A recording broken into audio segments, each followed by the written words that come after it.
Pero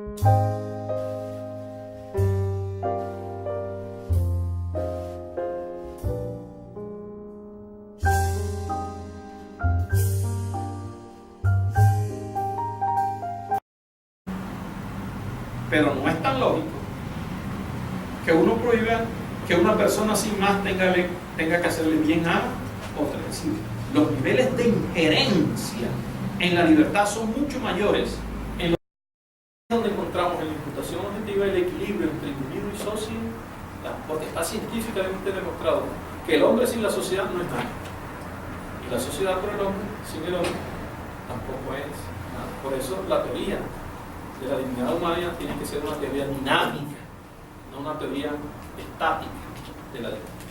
El hombre como esencia realizadora de conductas dirigidas, conductas cibernéticas. Segundo, característica del hombre, conductas previsoras. Se dice que el hombre alumbra como una especie de faro hacia el futuro, ve el futuro. Y de ahí se desprenden todas las teorías, por ejemplo, del dolo de segundo grado, dolo de las consecuencias necesarias, del dolo eventual, de la culpa consciente y de la culpa inconsciente.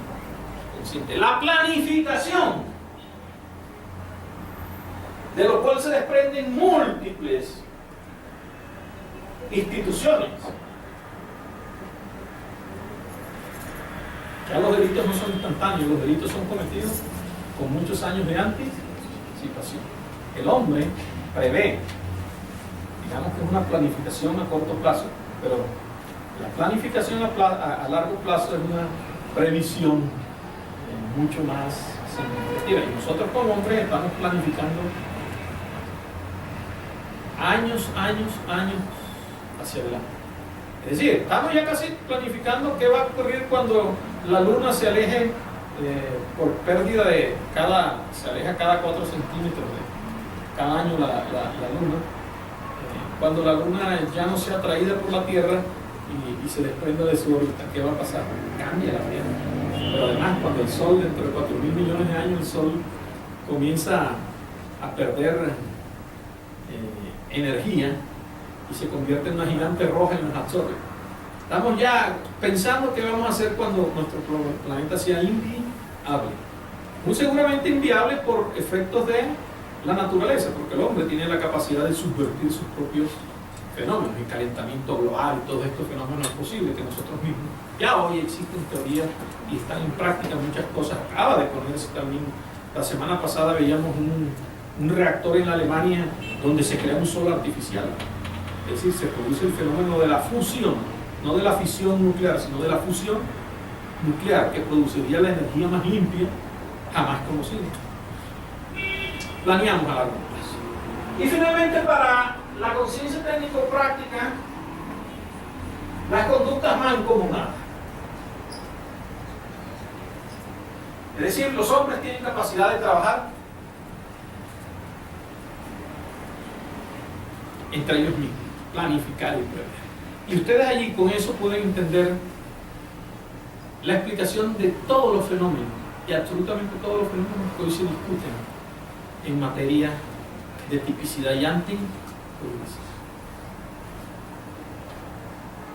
Pero ustedes ven ya, la conducta del ser humano no puede ser vista mirando lo objetivo para un lado y lo subjetivo para otro, no. Tanto lo objetivo como lo subjetivo. Eso es el porqué en nuestro medio nosotros no podemos desprendernos de una explicación compleja del tipo penal, que atienda tanto el tipo objetivo como el tipo subjetivo.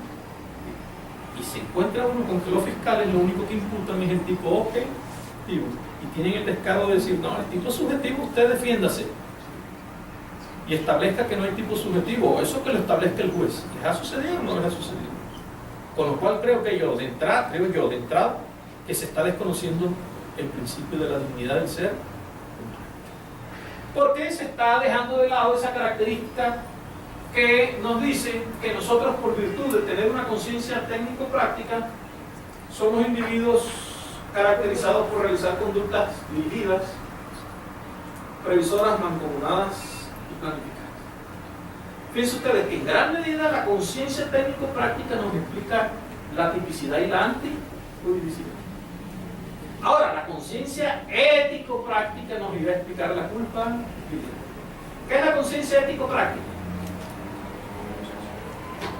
Es sin duda alguna lo que nos hace verdaderamente diferente a los demás animales. En los demás animales podemos encontrar conductas previsoras, conductas planificadas por muy corto tiempo, en horas.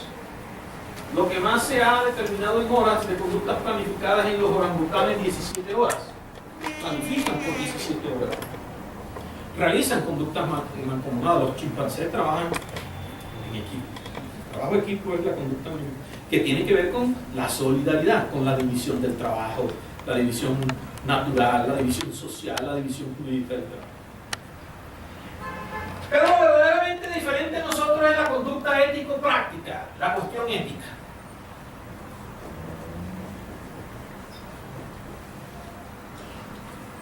Y se dice entonces que aquí dos importantes atributos tiene el hombre. Primer atributo, la capacidad de debitud.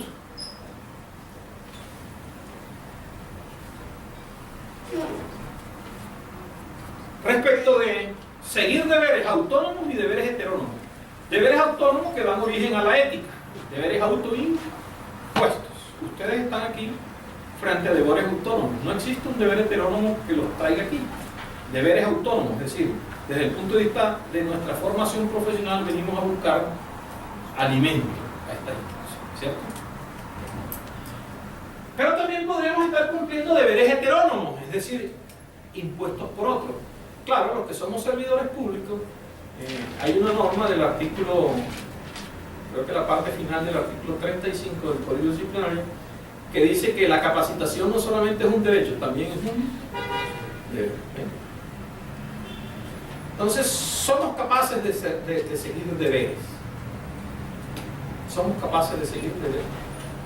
Eso nos hace diferente, eso sí nos hace diferente a los demás seres humanos. Aunque acaba de publicarse un libro de hace 2 años que dice que ya en los bonobos, que son uno de los simios más cercanos al hombre, de hecho el bonobo genéticamente es más cercano al hombre que al chimpancé. El bonobo es más cercano genéticamente al hombre que al chimpancé. En los bonobos ya también se detectan comportamientos de tipo moral, que es lo que tiene que ver con la capacidad ético-práctica. Y tenemos también un atributo muy humano, que es la capacidad de exigibilidad. Es decir, cuestionar el por qué no se siguió el deber. Un deber autónomo o un deber heterónomo. Es decir, nosotros hacerle censura a los demás, que es el juicio de reproche de culpabilidad que le hace el juez a la persona que comete un delito en el ámbito de la culpabilidad. O a nosotros mismos. Los famosos guayabos morales, esos que nos cuentan esta noche en la calle. ¿Se han visto la película esa de famosa en Colombia de Un año no hace daño? El hombre cuando hace la fiesta de 15 años invita al jefe y en medio de la pea y le decía lo que le decían a voz baja en la oficina, rasquiña. Y al otro el hombre decía, no, da guayabo, trágame con tierra y todo. Capacidad en autocensura, vamos, lo que nosotros comúnmente llamamos remordimiento de conciencia, que no es otra cosa que el aspecto normativo de la culpabilidad, la censura, el reproche. Con eso entonces podemos ver que tenemos una explicación, por supuesto, una cuestión mucho más complicada. Yo a los que están interesados en estos temas les recomendaría la lectura de mi libro Neurociencia y Derecho, porque allí me explayo, retomo todo lo que había trabajado en los años anteriores, pero lo pongo también en contacto con lo que las neurociencias ofrecen sobre estos problemas de culpabilidad. Los neurocientíficos monistas, es decir, los neurocientíficos puros, están diciendo que no existe libre albedrío. Y si no existe libre albedrío, no existe culpabilidad. Y se están cuestionando las bases mismas del derecho penal. Experimentos científicos han demostrado que nosotros tomamos decisiones inconscientes y solo en el curso ya de la toma de decisión y puesta en práctica la misma es que tenemos un poder de veto para que la misma no se lleve a cabo, pero las decisiones las tomamos en consideración. Y eso equivaldría a decir que no existe el libre albedrío. Sin embargo, hay recursos diferentes a través de mecanismos también evolutivos que permiten decir que tenemos un poder de veto final 200 milisegundos antes de que se dé la inervación muscular, a través del cual nosotros podemos decir la orden que dio el cerebro inconscientemente, conscientemente la podemos inervar, y eso salvaría el principio de culpabilidad. O también, por ejemplo, otros descubrimientos que se han hecho sobre lo que se llaman las neuronas espejo. Entonces nosotros actuamos y aprendemos a partir de lo que vemos de los demás, somos un espejo. Entonces diría, wow, pero si eso es así, entonces nosotros no tenemos capacidad de libre albedrío. Entonces, pero se ha descubierto también que así como existen las neuronas espejo, existen unas superneuronas espejo que controlan a las neuronas espejo, y por esa vía se salvaría la culpabilidad. Y entre esas discusiones, pues, de lo que cuestionaría la culpabilidad, se encuentra la teoría de Rodolfo Ginás. No sé si ustedes han leído el libro El cerebro y el mito del yo, sobre los patrones fijos de comportamiento, los cuales también, de alguna manera, la conciencia estaría aislada. Sin embargo, con todas estas discusiones, creo que hay también suficientes bases científicas para seguir sustentando el principio del libre albedrío. Porque si nosotros desestimamos el principio del libre albedrío, las constituciones políticas quedarían huérfanas, en tanto sería una quimera, una mera y sofística expresión, la de que la dignidad es el fundamento del orden. Esta visión de la dignidad del ser humano, que además es el fundamento del orden jurídico, nos permite a nosotros también entender un poco por qué hay que distinguir entre el injusto y la culpabilidad. Y por ejemplo, el tema del injusto, que sería con el cual ya concluyo.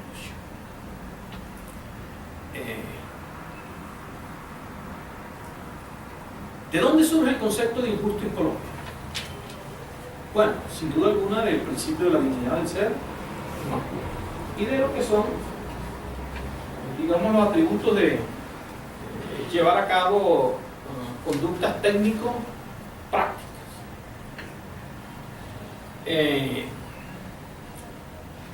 Y el derecho fundamental más cercano, perteneciente al núcleo central del principio de la dignidad humana, es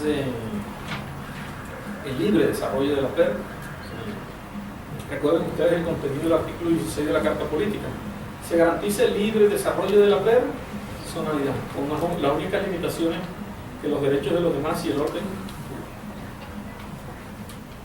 Esa es otra cláusula de las cuales nosotros debemos tomar nota y no copiar acríticamente de otros países.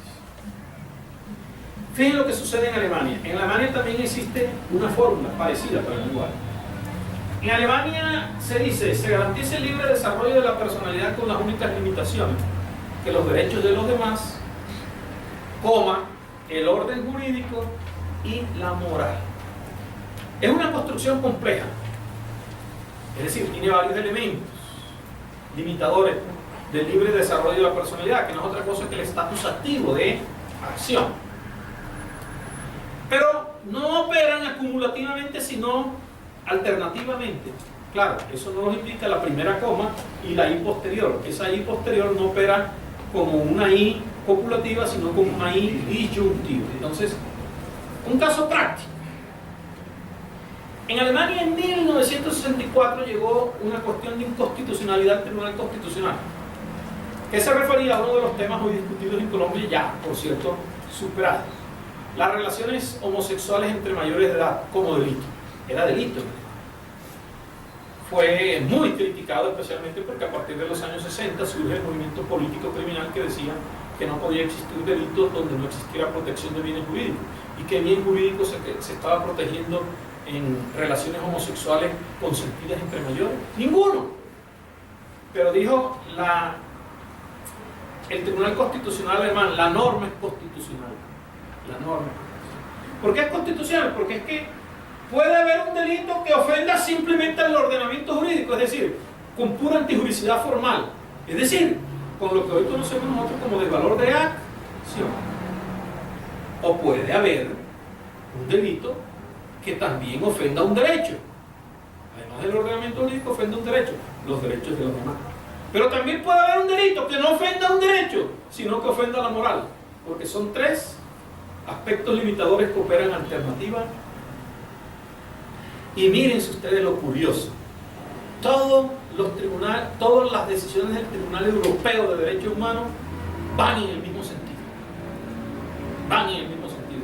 Porque el Tribunal Europeo de Derechos Humanos dice, miren, esas cláusulas sobre moralidad son cláusulas en las cuales nosotros, tribunales supranacionales, no nos podemos meter.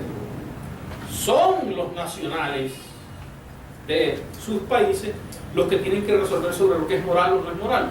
Y la cláusula está allí. De hecho, el Tratado Europeo sobre Derechos Humanos trae muchas expresiones en materia de derechos fundamentales a través de los cuales los mismos se limitan por concepciones morales.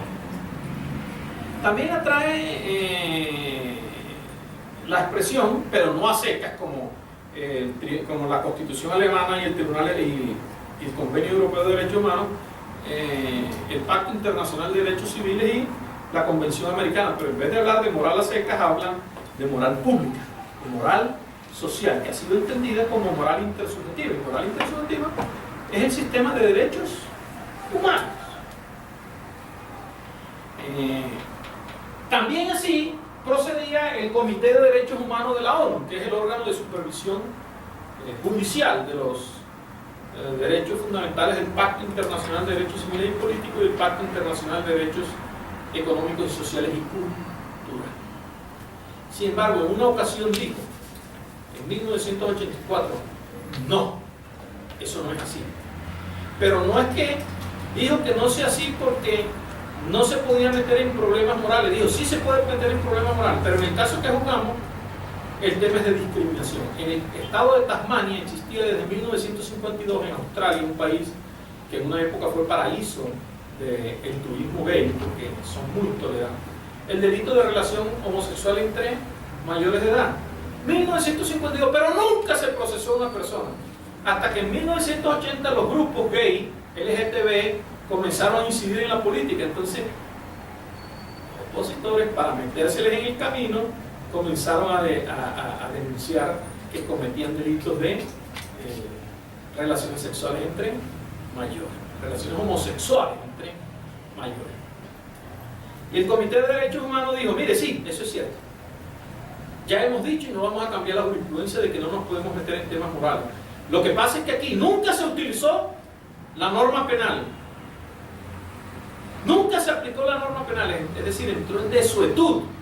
Y se quiere aplicar ahora la norma penal para efectos discriminativos, es decir, atravesársele en el camino a las aspiraciones políticas de las comunidades LGTB y gay.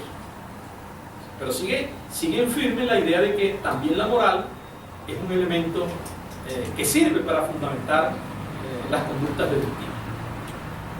Les pregunto a ustedes, ¿eso es aplicable a Colombia? Fíjense por qué ya les he dado suficientes ejemplos, y este es el último y más contundente, de por qué nosotros no podemos coger acríticamente los autores extranjeros y el derecho extranjero y aplicarlo aquí en Colombia. Tampoco la jurisprudencia extranjera.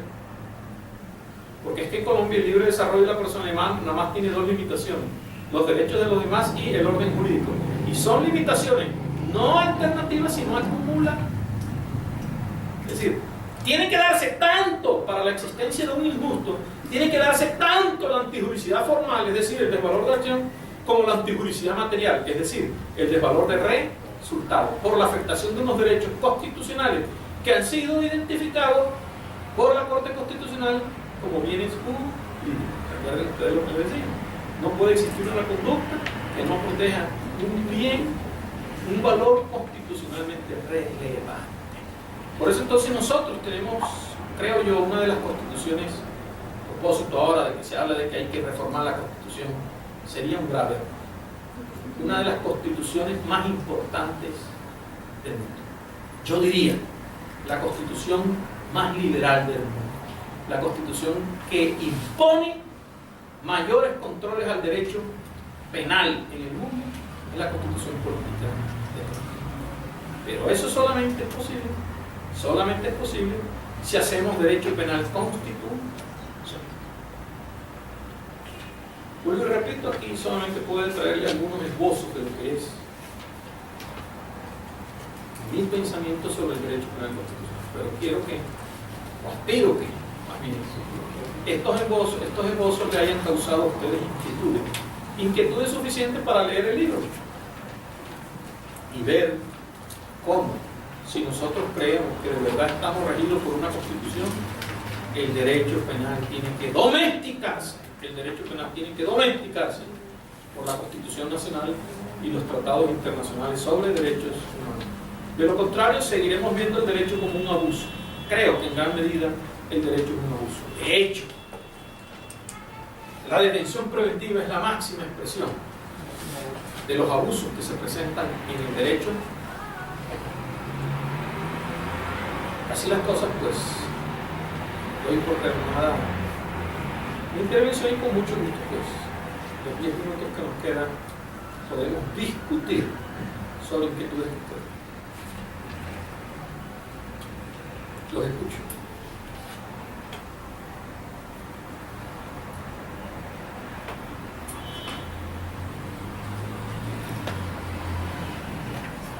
Creo que de todos los estudiosos del derecho, ustedes son los que están tomando con mayor responsabilidad el tema de que el derecho se encuentra constitucionalizado. Y ninguna rama del derecho se encuentra tan constitucionalizada, ninguna rama del derecho se encuentra tan constitucionalizada como el derecho penal. En la interpretación que ha sido la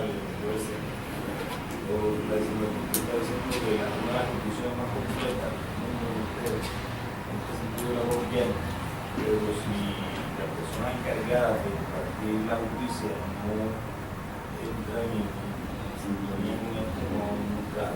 Y tenemos problemas tan complicados como que Colombia está suscribiendo una serie de tratados internacionales, pero no son tratados sobre derechos humanos. Por ejemplo, el Tratado de Lucha contra la Corrupción de la ONU en 2005, donde encontramos nosotros una serie de delitos que nos explicamos. Eso es delito en Colombia. Piensen ustedes, en eso hay un delito que es un delito de peculado cometido entre particulares. Entonces se borran todas las distinciones entre la relación general de sujeción, que es la normatividad que se aplica a todos los ciudadanos, y la relación especial de sujeción, que es la normatividad que se aplica a los servidores públicos y a otros. Hoy en Colombia, con la famosa teoría perversa del interviniente, a usted se le dice, es más fácil probar hoy que una persona es sujeta de derecho penal de un delito contra la administración pública que probarle al funcionario. Es más fácil. Ustedes ven que con una facilidad la Fiscalía le imputa celebración indebida de contrato, peculado a particulares. ¿Eso cómo así? Por la degeneración que se está produciendo con estos tratados internacionales que no son tratados internacionales sobre derechos humanos. Una cosa curiosa, en el tema de los delitos contra la administración pública, los alcaldes, por ejemplo, que tienen más de 100 obligaciones que están determinadas en muchas leyes, que se recogen toda esa cantidad de obligaciones que tienen los funcionarios, y los fiscales van imputando delitos contra la administración pública, a veces saltándose principios como el de buena fe que tiene el alcalde, que no es otro que el de culpabilidad, no es otro que el de culpabilidad, la confianza que él deposita en su funcionario, que el alcalde no puede hacerlo todo. Para eso tiene unos colaboradores y la fiscalía va imputando. A usted le dice, usted es interviniente, pero ¿qué es interviniente? Interviniente es el que no es autor ni es cómplice. Usted es interviniente, está jodido. ¿Usted cómo contradice eso? Tali, le pusieron un sello aquí, pero no un sello con tinta, sino un sello de lo que le ponen a la vaca, así al rojo vivo. Nosotros te queda como un laberinto entre la teoría y la práctica, ¿no? Y ahora ya hicieron como la FARC hacía delitos contra los menores, que hay normas tan duras que aplicar para que el Código Penal, amarrada como 1058, dice que los delitos contra los menores no tienen derecho a ningún subrogado penal, bajo ninguna circunstancia. Pues a un pelado de un pueblo le imputan actos de adopción con 14 años porque le dio un beso. Y el fiscal traer a colación esa norma tan rígida, tan duras, y mirar cómo la FARC en la Habana, Cuba, viola todos los principios legales del derecho penal donde se puede aplicar pruebas previas. Sí, parece que el tratamiento ahí es de justicia transicional. Eso Seguimos tiene otros elementos, seguimos en guerra aquí por generaciones, ya con esta generación. Nadie nació en La Paz aquí en Colombia. Todos los que estamos aquí somos niños de la guerra. Entonces también hay que mirar. Pero también hay que mirar una cosa, que es que eso no es un fenómeno simplemente colombiano. Yo creía que era un fenómeno colombiano, pero leyendo un poco lo que sucede en España, en Italia, en Portugal, en Alemania, también allá el tratamiento que se le da a los delincuentes, a los victimarios contra menores de edad, especialmente en prácticas sexuales, es exacto. ¿Por qué? Porque este es un fenómeno que proviene de algo que contiene todas las constituciones del mundo, que es la cláusula según la cual los derechos de los niños prevalecen sobre los derechos de los demás, que por demás está en una cláusula del derecho internacional de los derechos humanos, la Convención sobre los derechos del niño de la ONU. También está una cláusula que dice que los derechos del niño prevalecen sobre los demás. Entonces esto ha llevado, digamos que, a radicalizar las posiciones hasta el punto que una persona es señalado no por el niño, sino por el psicólogo del bienestar familiar que hace la primera entrevista de ser actor caliente. Y nadie le cree, ni la mamá le cree a uno, ni la mamá. No la mamá del niño, la mamá del niño. Uno va a eso, a la madurez jurídica que se requiere. Hasta tan radical la norma de mayor criterio de evaluación sobre sus argumentos. Y por eso la Fiscalía lucha porque se establezca también un sistema de recompensas, porque es que todos estos sistemas cerrados en los cuales la persona no tiene la más mínima salida, pues terminan. Si a mí no me benefician, porque yo aquí voy a dar cuenta de los copartícipes, pues no hablo. Tengo los copartíces subjudice por toda su vida mientras yo esté preso, diciéndole, bueno, si ustedes no me dan y no me sostienen aquí, no hablo. Entonces la justicia se termina convirtiendo en paladín también de patrocinar otro tipo de iniquidades. Entonces el derecho penal, lejos de ser un derecho penal que resuelve conflictos, termina siendo un derecho penal que multiplica. O la pena de muerte para el que accede sexualmente a un niño. Bueno, me van a colgar porque violé a un niño. Hay 5 testigos, mato a los 5 testigos, que posiblemente si los mato me absuelven y no me descubren que los maté, pero si los mato y me descubren que los maté y me condenan, no pierdo nada. Son políticas criminales absolutamente absurdas y erróneas, solamente por estar mandándole un mensaje a la sociedad de que hay mano dura.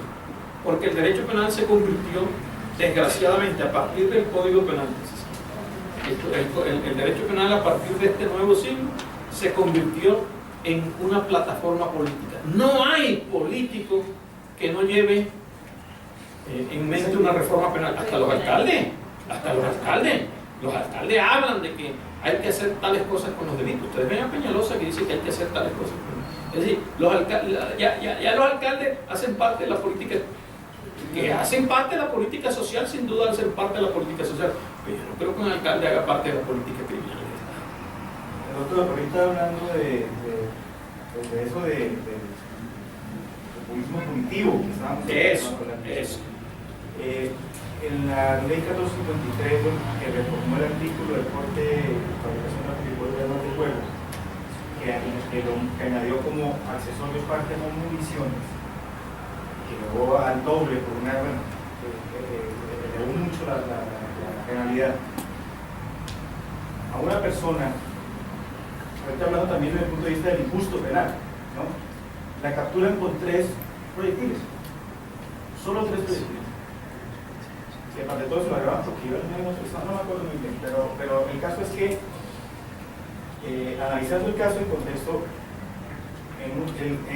viendo la conducta desde el punto de vista de la tipicidad, se dio. Listo, ya pasamos al otro punto. Ahí no hay una antipublicidad, hay un desvalor de resultados. Entonces, el fiscal, ¿cómo hace para pedir una preclusión si la causal dice atipicidad del hecho investigado?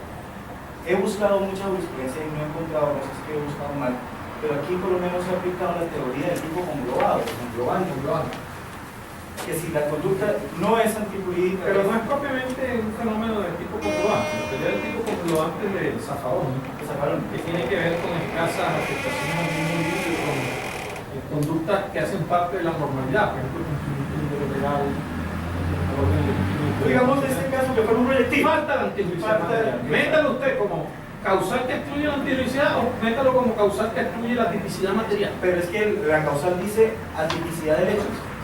¿Cómo saco yo? Por eso, hay tipicidad formal, más no habría tipicidad material. Hay un pronunciamiento, yo vengo escribiendo sobre ese tema, fue mi Sí,